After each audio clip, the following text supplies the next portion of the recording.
My name is Lindsay Martin Ellis, and I have some fun treats in store for you today. And first, I wanted to just take a moment and connect here together, right? Because this is a pre-recorded experience for you all. Yet, we can all remain connected through intention, through presence. I just lit a candle. I just put on some essential oils. So whatever you get to do in this moment to ritualize this experience, which just helps us bring us to the here and now. So it could be your hands on your body, right? I just put jasmine on and I feel like I'm in the middle of the big island of Hawaii, just walking around the earth, just feeling our connectedness, feeling our bodies in time and space. So I'm going to be here with you for about 30 to 40 minutes today. And what I titled this workshop, this teaching, is From Limitation to Liberation, the Key to Unlocking Your Divine Potential. And we're going to get into what that means a little bit more. But for those of you who do know me, hello, feels wonderful to be back in your presence. And if you're meeting me for the first time, again, my name is Lindsay.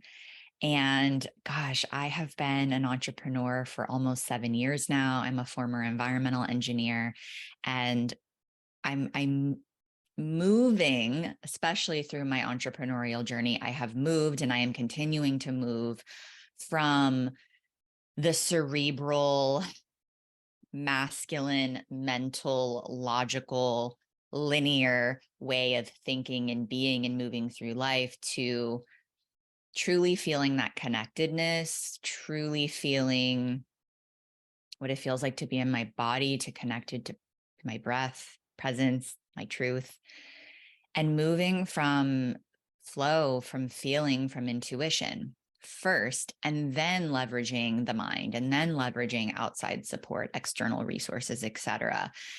It has not been a fun process always. At times, it hasn't always been easy. And that is the path of transformation, right? If it was easy, we'd stay in complacency. And what I can assure you of, all of our journeys are not linear. All of our journeys are different. We all have varying degrees of life experiences, right? Families were born into, locations were born into, circumstances, right? That the universe, spirit, God, source, whatever we want to call that universal intelligence, delivers to us for our evolution. I truly just feel that I'm here to be a student and teacher of life, a disciple of life, helping people uncover their highest potentiality and truly living in this body, in this incarnation, feeling alive, feeling juicy, feeling on path, right? While being connected to their divinity, while playing in the quantum, right? It's that both and it feels so fun to say that because I love my service and I love my work and I want that for the world. So if you're wanting to live a life without limits, right, this is how we do it, is through practice, through showing up to events like this, to being in our bodies.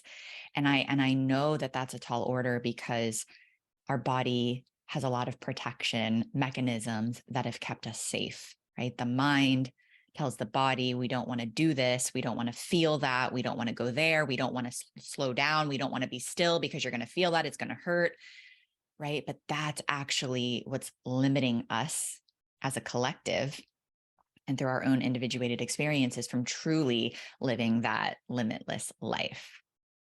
All right. So I'm looking at my notes here because I want to be succinct and I want to make sure that I am honoring all of the commitments here.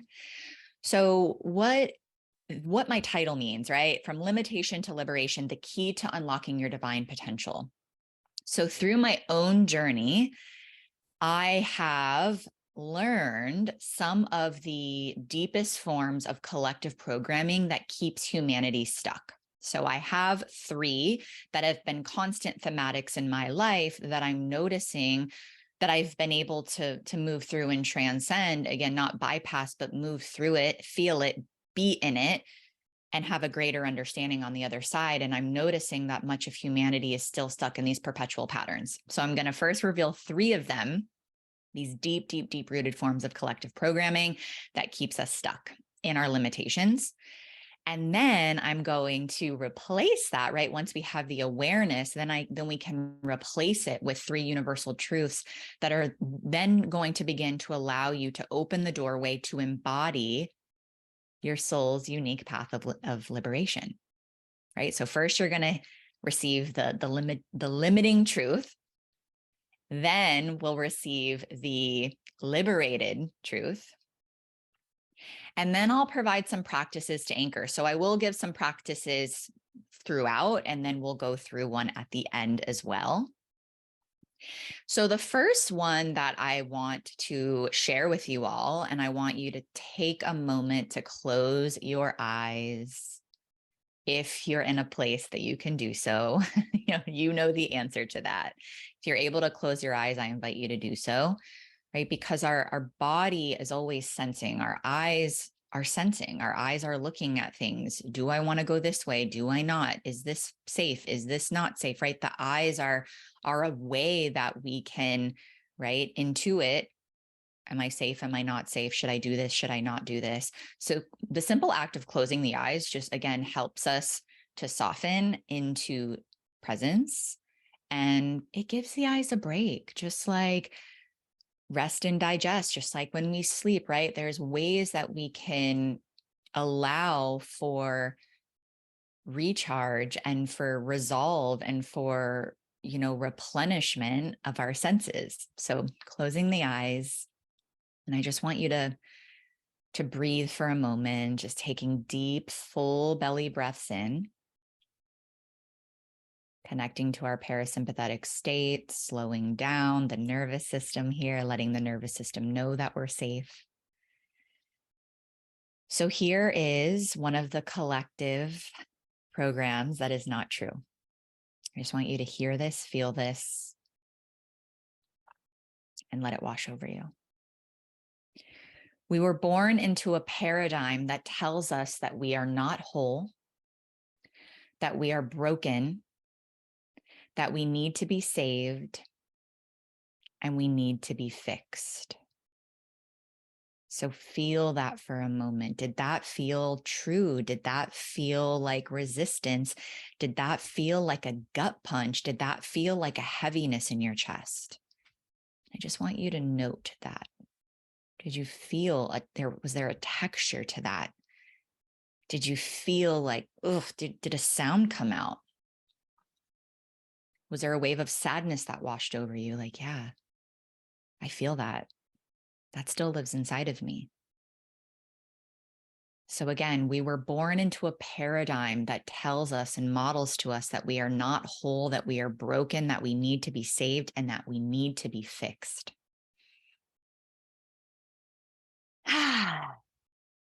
So the invitation, if you have a journal nearby or a piece of paper, is to write that down. What came up for you? Was there an experience? Was there an emotion? Again, did you feel that in the body somewhere? Because this is your body speaking to you, the divine speaking to you, your intuition speaking to you, your higher self speaking to you, your soul speaking to you, communicating to you. Yes, there is a piece here that is coming up for your healing, showing you where you're not liberated within. And it's simply feedback, and it's beautiful. It's a guidepost as to where you're headed next. So I want you to just feel that and accept that this program, this conditioned program, resides within you, because that is the first piece, is feeling it, right? So we're going to allow it, and then we're going to accept it so that we can alchemize it into our being with what's actually true. So feeling that, I'm going to give you a moment of silence for a moment to write, to contemplate what opened up for you. And now the universal truth that gets to blanket over that conditioned response is that we are whole, we are perfect, and we are divine. So breathing that in, we are whole, we are perfect, we are divine. So feeling that. So can you let that conditioned program that resides within you, can you still allow that to be there? And can you gently just blanket over this universal truth that we are whole, we are perfect, and we are divine? Just feeling that in your body, being able to hold both, but just making that universal truth just bigger, more expansive than the limitation. And so oftentimes the reason that we're feeling stuck in our lives is because we're merging with the unconscious protection that is blocking us from feeling, blocking our hearts, not allowing us to move towards the pathway of our highest potentiality. So the way that I like to look at this is like a cross, right? We've got our human self here, and we have our higher self here. And at that intersection point is the portal of our hearts. So if we're blocking ourselves from feeling, if we're blocking ourselves from exploring and getting curious, we're blocking ourselves from being in our bodies, if we're blocking ourselves from love, if we're blocking ourselves from receiving, we have no access to our divinity. We have no access to our higher self, right? So we're just living in this 3D world as a human who's disconnected from source, who's severed from source, right? So the invitation is, right? Can we acknowledge that we're human and we have flaws and conditioning and all of the things, feel it, allow it, move through it, so that we can alchemize, so that we can then merge and dance with that knowing, with that connectedness to all life on this planet.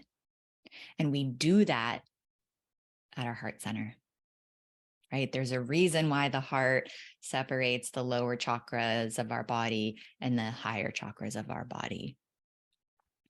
Right? So love is the bridge between you and everything. Rumi. So can you just repeat, love is the bridge between me and everything. Love is the bridge between me and everything. And, this takes time. This is what I support my clients through, right? So it's not just to say that all of a sudden you hear this teaching and you're like, oh, okay, I'm going to operate from love. I'm not going to armor my heart anymore. I'm just going to lead with my heart moving forward, no matter what happens, right? This takes practice. It takes devotion. It takes discipline. It takes continual coming back to, I choose liberation. But we're just starting simple. Okay. So that's number one. We are whole. We are perfect. We are divine. Just feel your participation in that. And I'm going to take a pause for a moment and have a sip of water.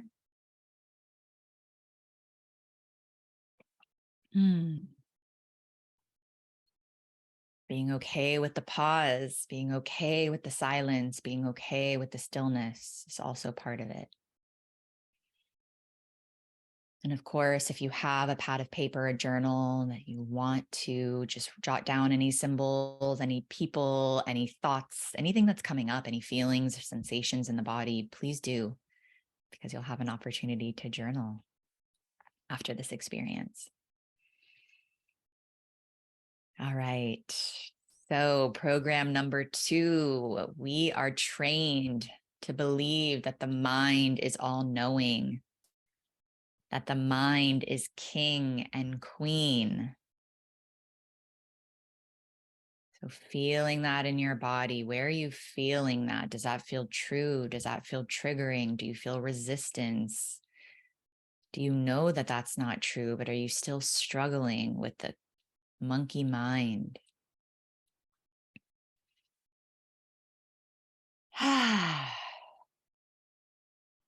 We are trained and conditioned to believe that the mind is all knowing, that the mind is king, that the mind is queen. So again, allowing that to wash over us and notating what's coming up for us in this moment as we receive these words. Jotting it down if you feel called, breathing into it. And so here's the truth. That the majority of the time, the body is actually communicating to the brain what to do, not the other way around. Our body communicates to the brain over 80% of the time. So how can the mind be all knowing if the body, right, which over 75% of communication is nonverbal, just like I talked about with the eyes, right? As you're receiving this, closing your eyes, being present in your body, ritualizing this experience, shutting your door if possible, creating sacred space, creating sacred moments throughout your day. Right? We see it in the animal kingdom all the time. When a zebra gets chased by a lion and gets away, what does the zebra do? Shake it off, shake it off, shake it off, shake it off. And then goes back to its merry way of grazing, being a zebra. The shake is what allows an animal, for example, like a zebra after a predator, leaves sight, that resets the body and nervous system and brings the body back into parasympathetic state, right? I am no longer being attacked. Let's go back to presence. The human mind, right, has the ability to critically think, which always brings us back into past, present, future, past, present, future, past, right? So I see it with my pup all the time. With my pup, we got attacked by a couple of dogs off a leash a couple of years ago, and I know exactly where the house was, where it happened, and I had PTSD for probably several months. Every time I would take her on a walk, I would walk by and I would be on edge. What was I doing? I was living in the past. I was worried about the dogs coming back. I was worried about getting attacked again. I fell. I scraped myself. I was by myself. The sun was setting. It was starting to get dark. I was screaming and nobody came outside. Nobody came outside for me. And what I notice with my dog is we go to that same house, wagging her tail, sniffing, taking her time, happy as a clam. Right? And sometimes I'm like, oh my goodness, what I would give to be my puppy, to not have that hamster wheel of thought, right? So this is what has allowed us as a human species to evolve to the degree that which we're able to evolve. And of course, it can be our toughest adversary. So I just want you to feel right through the vagus nerve that's connected to all of these organs at the base of our belly. And if you have a cervix, if you are a woman who has a cervix, right, connects also through the cervix, connects all the way up to the cranium. Just right, communicating, sensing, intuiting, letting the brain know what to do, and then the brain comes back down again. It's like a circuit.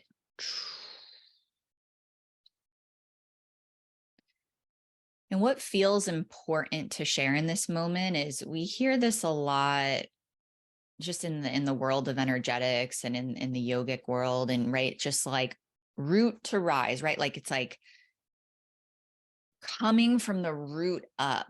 But what I have found for myself is the way to truly feel is actually to surrender and soften and ground into the body.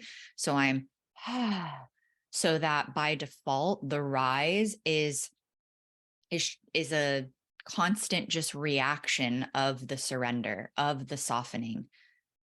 So oftentimes we hear like, okay, right, we're just gonna move the energy up the spine, right? We're just gonna like have all of this life force, but we're already so activated. So it's in the softening, it's in the surrender, it's in the grace, it's in the tenderness that then by default, the byproduct of that is the rise. So there's no efforting. That's a higher practice that just came through that I wanted to share. And so it starts with simply breathing, simply connecting to that vagus nerve, deepening the breath, telling the body, I'm safe, putting your hands on body, feeling your body in space and time, right? Feeling your body in this moment, in this incarnation, on this floor, in this office or this room or this car or wherever you are, just feeling that, feeling yourself in time and space. And perhaps a mantra that you can say is, I allow myself not to know. A lot of times what I'll do is I'll tell my mind, I'll say, thank you, mind, for your brilliance. Thank you, mind, for your protection. And I just envision myself taking my mind and putting my mind on the shelf so that I can be an empty vessel, so that I can feel, so that I can sense, so that I can pause and be in the stillness, because that's where the transformation happens, is in the pause. Right? From nothing is where everything is created. Just feel that. And it's in that great mystery is where all the magic and miracles occur in our life.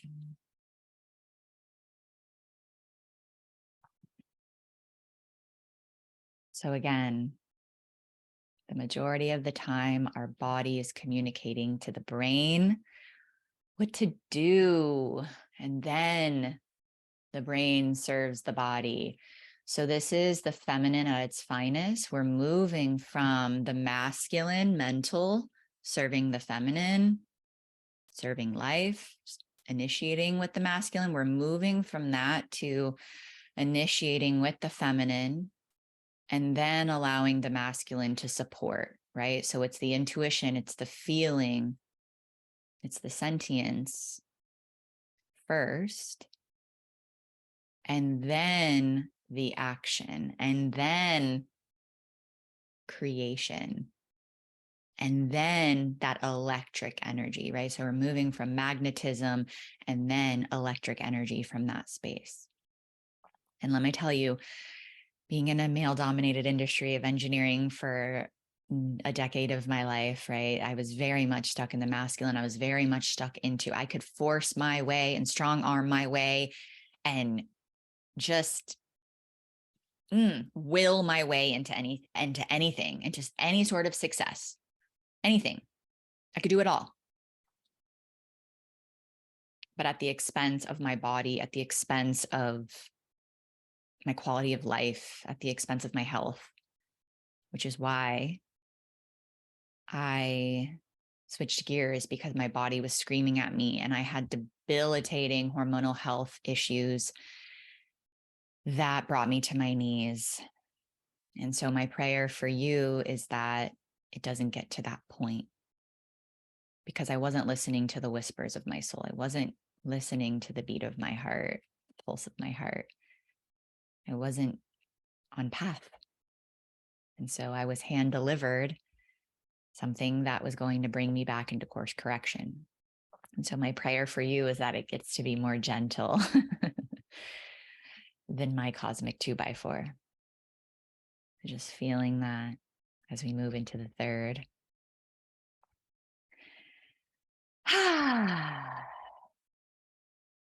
Closing your eyes for a moment. We are taught that our emotions are weakness and that it's wrong or bad to feel certain emotions. So again, noticing the texture of that, noticing if that feels true, if that feels icky, if that feels like, yes, if something from your childhood is potentially popping up, or maybe you already know patterns of how you show up in specific relationships. Just noting that, allowing that, letting that wash over you. So again, we are taught that our emotions are weakness, that it's wrong, that it's bad, that we're not allowed to feel certain emotions.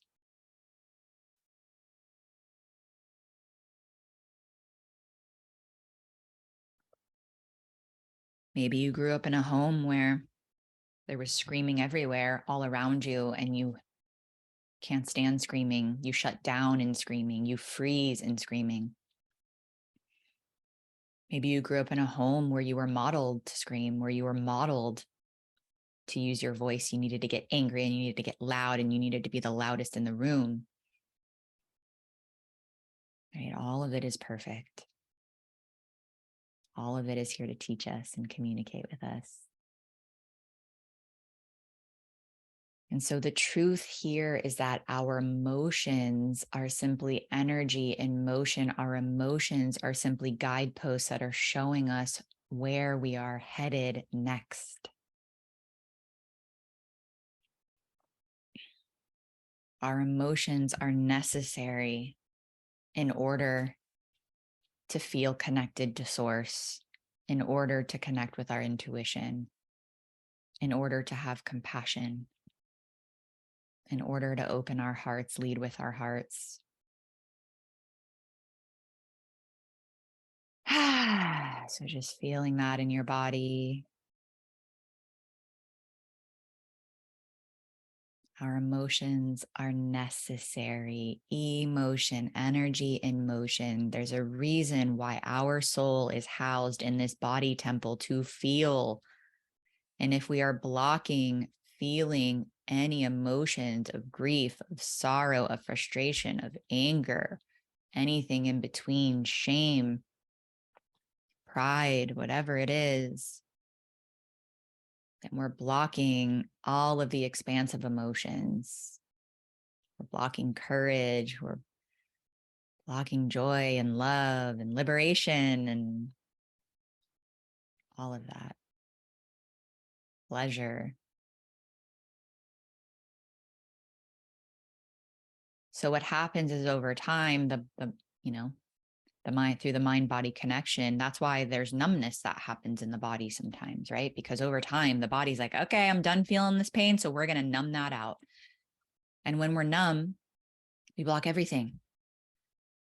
And we're meant to feel, right? This is where escapism comes in. This is where it's going to be very interesting with the artificial intelligence world, right? Of people just wanting to escape reality and not be in their bodies. And we're here to experience the fullness of life. We're here to eat the chocolate. We're here to feel the wind. We're here to feel the warmth of the sun. We're here to dance. We're here to play. We're here to be in pleasure and have intimate connection. We're here to be of service. I love what I do. Is what I do challenging at times? Of course. I love challenge because it means I'm growing. I love waking up every day knowing what I'm doing. And it took a lot of courage. It took a lot of devotion, leaving a corporate career, right? All the scarcity programming and what are people going to think? And am I going to let my parents down? And am I making the right choice? And what I want to remind you of is that the mind will always say, what if? So you might as well do what you love, right? If you choose to stay exactly where you are, the mind will always say, well, what if you took the risk? And if you take the risk, the mind will always say, well, what if you made a mistake? What if you should have stayed over here? And so I want to give you a couple of practices that can support you through emotions. I have 4 different groupings of emotions that I use through the work of Dr. David Hawkins and the map of consciousness. And the first grouping I call the heavy, right? So this is where the heavy emotions live: shame, guilt, just depression, sadness, right? So I want you to give yourself an opportunity, if you're ever feeling that, creating a container to take a bath to be in water, to connect in nature, to lay on the floor, to have a good cry, to wear a hoodie and to just hold yourself, to feel the heaviness, to allow the head to hang. Just feel the heaviness of your body, you know, that ragdoll pose in yoga where you're just bent over, heavy. Give that gift to yourself and allow the emotion to move through you. And then we move up to what I call the verge, which is those emotions of anger and frustration and that. And so if you're ever feeling that, just know that that means whenever there's anger, I'm like, ah, yes, I'm moving up the map of consciousness. This is catapulting me into what's next. So if you're feeling that, you can clench your fists, you can clench and then release, you can grunt, you can growl, you can scream into pillows. You can throw rocks in the canal, right? You can whatever you got to do to just let your body feel that and move that. Get primal with it. And then we move up to what I call the catalyst. This is where courage lives. This is where we move from my will to divine will. This is where we have that, all of what we've transmuted in those lower resonances, and we take that and we do something with it. We create from that place. And so anything you can do, power poses, anything you could do that's uplifting, dancing to your favorite music, a hit workout that just feels so good. You know what it's like to be in that catalyst energy, right? Because it catalyzes you into something greater. And then from that place, we're in the expanse, which is the ultimate form of enlightenment, which to me is just that acknowledgement of the light that already resides within you, where you start to embody your wholeness, you feel joy, you feel love, you feel presence. So what happens over time and through practice is, of course, I still have emotions all the time, questioning, doubting, limiting beliefs, fear, all of it. Grief. I just had a beautiful client and loved one and soul sister transition after a year-long battle with liver cancer. And I gave myself the day, I cleared my calendar and I let myself feel. And by the end of the day, I was at one of her favorite restaurants. I went with my husband. They sat us right in front of the full moon, and I got to eat and live and breathe and feel the wind on my skin and experience. And by the end of the day, I felt so much presence and gratitude and love. And what I kept feeling was, I want to live a life of liberation for her, for Kim. I want to continue on this path because she showed me, right? Presence. She showed me the finitude of this life in this body and also our eternal nature. She reminded me of that again. And if I stuffed that down and if I didn't give myself the day to feel, I probably would still be feeling so depressed and I wouldn't be motivated right now. But I felt better than I ever have this week because I allowed myself to feel and process and grieve. And I'm sure there will be more moments that come up. Gave that gift to myself, took baths, got out in nature, gently stretched. I mean, all of it. And yet I'm like, oh my gosh, I'm on path and on purpose. And that is the gift that Kim has given to me. One of many is like, oh yeah, I'm committed to this path of liberation, right? I don't want to be at the end of my life wishing that I would have done something different or wondering why I lived my life for society or for everybody else. Right? I want to lead with the heart. I want to be of service. I want to feel good doing it. And I am. And I know that I'm only scratching the surface and I want this for the world. I know there's so much more capacity that I have, even though I'm feeling so alive right now. And I'm like, yeah, I know there's more. And I want to bring everybody with me. And that is the path of the feminine. So the invitation is, right, we went through several practices. I just kind of gave you some tools and nuggets to try on. You don't have to do it all, but again, nobody can tell you how to be in your body and feel. You've got to discover that for yourself. So you experiment. And so the key is what I call my 3 simple steps to liberation in any moment, in any experience, when you're experiencing anything in your life, any turmoil, is to allow. And we do that by feeling and then claiming that allowance, accepting exactly where we are, because acceptance is just before. Acceptance lives in the catalyst. Acceptance is just before the breakthrough into the expanse, into expansion. We've got to accept where we are in order to call in what's next. Because when we're not in acceptance, we're othering. When we're not in acceptance, we're compartmentalizing ourselves, right? We're not in wholeness. We're shadow, light, we're everything in between. And once we can allow, feel, accept, then we can alchemize. So those are my 3 steps to liberation: allow, accept, and alchemize. And we do that through the body. And we do that through practice. And we do that through grace. And we do that through tender love and care.